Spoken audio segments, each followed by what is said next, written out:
Welcome back, dear viewers, to a world where apparently the robots haven't taken over yet, though with the rate at which technology is advancing, who knows what next week's headline will be. Sentient toaster demands equal rights, algorithm applies for mortgage, buys second home in metaverse. The future is a wild, weird place, my friends. But before we get lost in the singularity, let's unpack some of the biggest stories making waves this week. We've got everything from the resurgence of a beloved animated classic to the ever-evolving landscape of artificial intelligence. Oh, and of course, because it wouldn't be a proper news cycle without him, a little sprinkle of Trump-related chaos. So buckle up, grab your thinking caps, or your tinfoil hats, no judgment here, and let's dive into the madness, shall we? Now, in a world increasingly obsessed with replicating human emotions and experiences through artificial means, it seems rather fitting that a film like Princess Mononoke is experiencing a resurgence. I mean, we're talking hand-drawn animation here, folks, the OG form of visual storytelling, back with a vengeance. And honestly, who can blame audiences for flocking back to this masterpiece? In a time when algorithms are trying to predict our every want and need, there's something profoundly refreshing about a story that reminds us of the raw, untamed beauty of nature and the complexities of human connection. It's like a digital detox for the soul, which, let's face it, we could all use a little of these days. Meanwhile, back in the real world, Research Buzz dropped its usual Friday afternoon knowledge bomb, this time with a focus on job opportunities in Wisconsin. Yes, you heard that correctly, Wisconsin. Apparently, the Badger State is the place to be if you're looking for employment. Who knew? But amidst the job postings and economic forecasts, there were also some interesting tidbits about Apple Maps stepping up its game, because apparently people still use that, and the ever-expanding universe of data centers in China. You know, just a casual reminder that we are all swimming in a sea of data, constantly being monitored and analyzed. Sleep well, everyone. Speaking of technological advancements, can we talk about Tesla for a second? More specifically, the fact that their Model Y, equipped with the latest and greatest FSD February 8, 13 hardware, has officially conquered the dreaded fake wall test. Yes, you heard me right. The car can now differentiate between a real wall and a cleverly disguised obstacle. Now, on the one hand, this is undeniably impressive. I mean, we're talking about a car that can essentially see and interpret its surroundings with a level of sophistication that would make even the most advanced Roomba jealous. But on the other hand, does anyone else find this whole thing slightly terrifying? I don't know about you, but the last thing I need is my car getting cocky and deciding to play a real-life game of Frogger on the highway. Chapter 4. ChatGPT, the artist formerly known as a chatbot. And just when you thought AI couldn't get any weirder, hold my beer, because ChatGPT has officially entered the chat and it's brought its easel and paintbrushes with it. That's right, folks, the chatbot that could write you a sonnet or explain the theory of relativity can now also whip up a realistic image in a matter of seconds. Is anyone else slightly terrified yet? I mean, sure, it's all fun and games when it's generating pictures of cats wearing hats, but what happens when it starts creating deepfakes so convincing they could bring down governments? Okay, maybe that's a bit dramatic, but you get the point.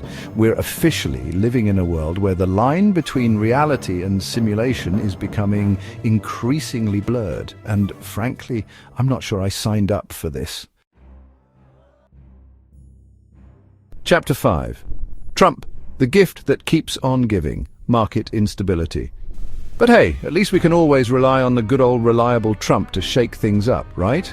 This week, the former president decided to grace us with his presence by, wait for it, rattling the market's faith in the US dollar. Because of course he did. Look, I'm not an economist, but even I know that when the guy who once suggested injecting bleach as a cure for COVID starts talking about the economy, it's probably not a good sign. And sure enough, Trump's recent antics have sent shockwaves through the financial world, leaving investors questioning the stability of the almighty dollar. Chapter 6. The waning power of the greenback. Is this the end of an era? Now, I know what you're thinking, but John, Trump hasn't been in office for over 2 years. Surely his ramblings can't possibly have that much impact anymore, right? Well, my friends, I hate to break it to you, but when it comes to the global perception of the US, the damage has already been done.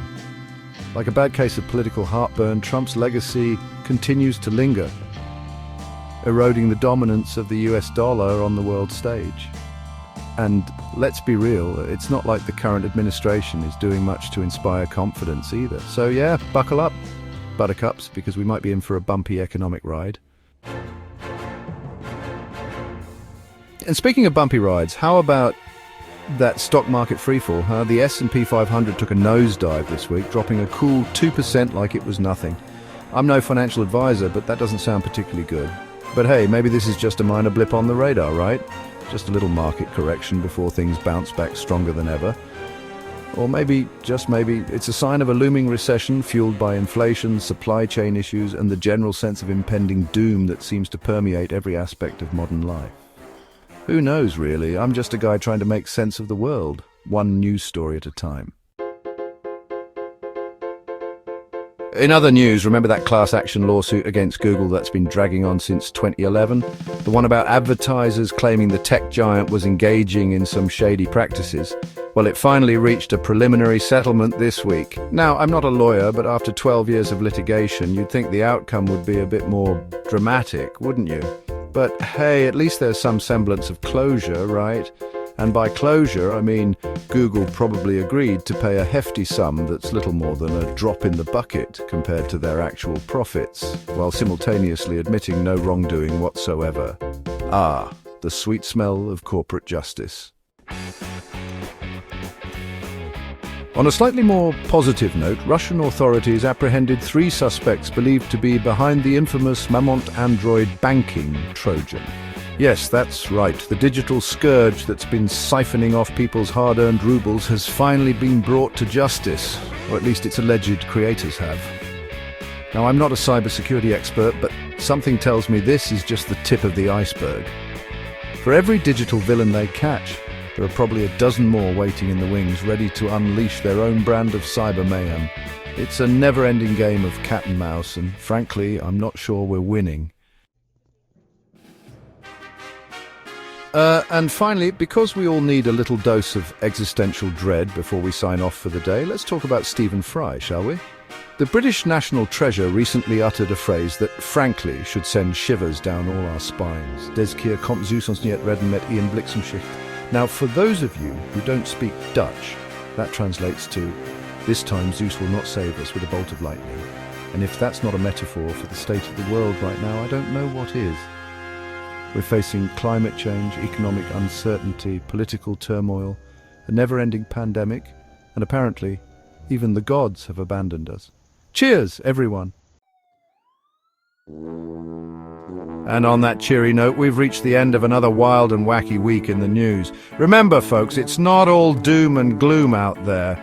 Unless, of course, you're a sentient toaster fighting for equal rights, in which case, I salute you. But seriously, stay informed, stay engaged, and maybe invest in a good therapist, because Lord knows we're going to need it. From the resurgence of beloved classics to the terrifying advancements of AI, the world is changing at a breakneck pace, and it's up to us to keep up. Until next time, dear viewers, stay curious, stay skeptical, and for the love of all that is holy, try to stay sane.